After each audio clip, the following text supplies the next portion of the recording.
शादी भी नहीं कर सके, क्यों? पैसे नहीं,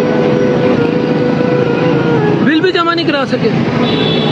जहाँ मेहनत करते हैं यहाँ इतना काम नहीं, इधर 2 पैसे 3 4 बस इतने पैसे हैं।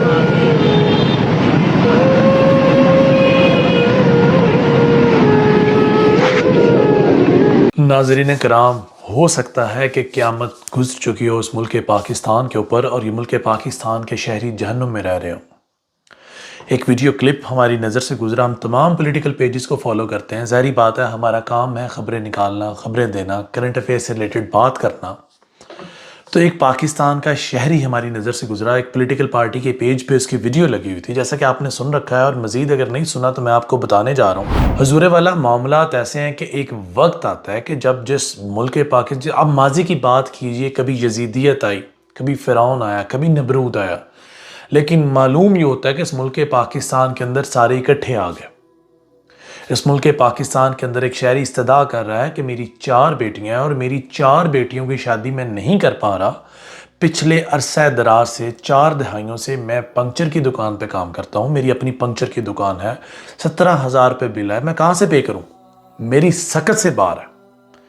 हजूर वाला अगर बिल उसकी सकत से बाहर है तो वो अपनी बच्चियों की शादी किस तरह करें? एंकर ने सवाल किया। एंकर कहता है अपनी बच्चियों के लिए क्या लेके जाएंगे? वो आस के कहता है मैं लेके भी क्या जा सकता हूँ? फिर उससे सवाल किया जाता है। अब यहाँ पर जो सबसे बुरी बात कही है या सबसे सख्त और तल्ख बात है वो ये है कि अब आवाम का अपने हुक्मरानों से ईमान उठ गया।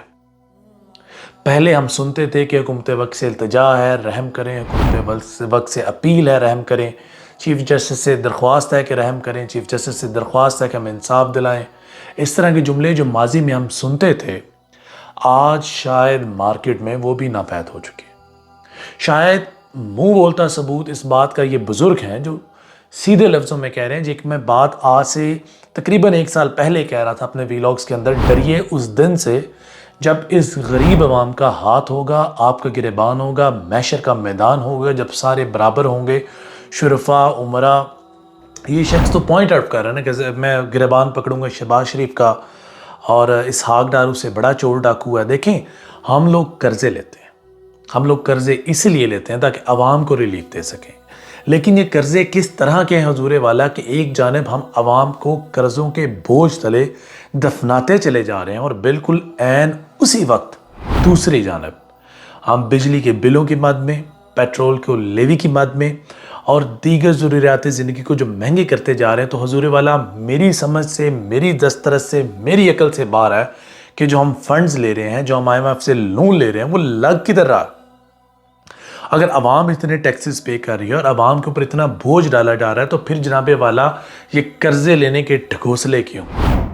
हुजूर वाला मैं एक आम शहरी हूँ और एक आम शहरी होने के नाते मेरे कुछ सवालात, लेकिन उन सवालात के जवाबात हम किस से लें जब एक उस मुल्क पाकिस्तान का आम शहरी हुकूमत वक्त से बाज़न है, अपनी अशराफिया से बाज़न है। तो उस मुल्क पाकिस्तान में अब लोग सिर्फ़ और सिर्फ रोज़े महशर की बात करते हैं। और अगर मैं बात करूं रोज़े महशर की, तो रोज़े महशर यकीनन एक ऐसा लम्हा होगा जहां पर फ़िरौन हो, नमरूद हो या यजीद हो, सबको अपने किए के भुगतने पड़ेगी।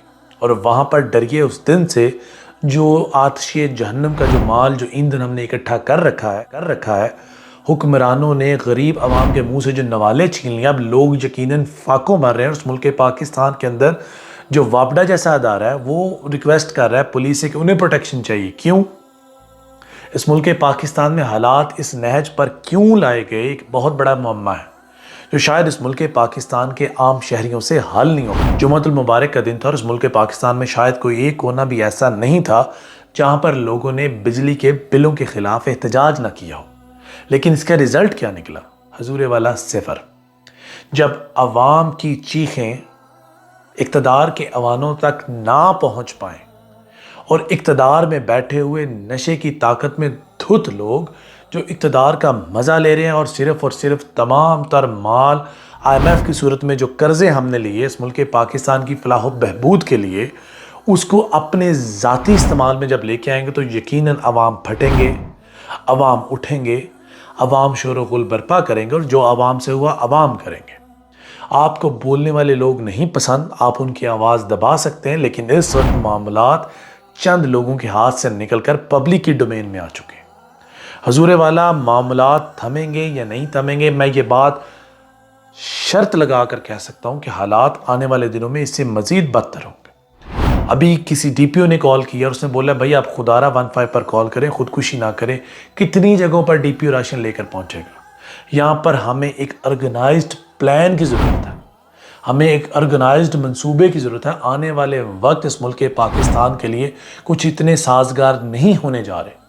حضور والا، جو غریب ہے وہ اس وقت اس مہنگائی کی دلدل اور چکی میں پس کر بری طرح سے اس کا شکار ہو چکا ہے اور اپنی سکت زندہ رہنے کی کھو چکا ہے۔ اس نا امیدی کے دور میں حکومت وقت سے بھی لوگ اب اگر التجا نہیں کر رہے تو یقیناً اس کا ایک مطلب صاف ہے کہ حکومت وقت ہو گئی یا اس ملک پاکستان کی اشرافیہ ہوگی۔ اس وقت عوام ان سے اپنی امیدیں ختم کر چکے ہیں۔ حضور والا، آپ اس ملک پاکستان میں معاملات اس نہج پر نہ لے کر جائیں جہاں سے there is no way of return۔ میں بارہا یہ بات کہہ چکا ہوں اور آج میں پھر آج کے ویلاگ میں کہہ رہا ہوں، اور آپ آج کی یہ ڈیٹ اور یہ میرا ویلاگ اب ریکارڈ کر لیں۔ اگر کوئی معنی خیز پالیسی سامنے نہ لائے گی تو حالات اس سے بھی بدتر ہوں گے۔ فی امان اللہ، اللہ حافظ۔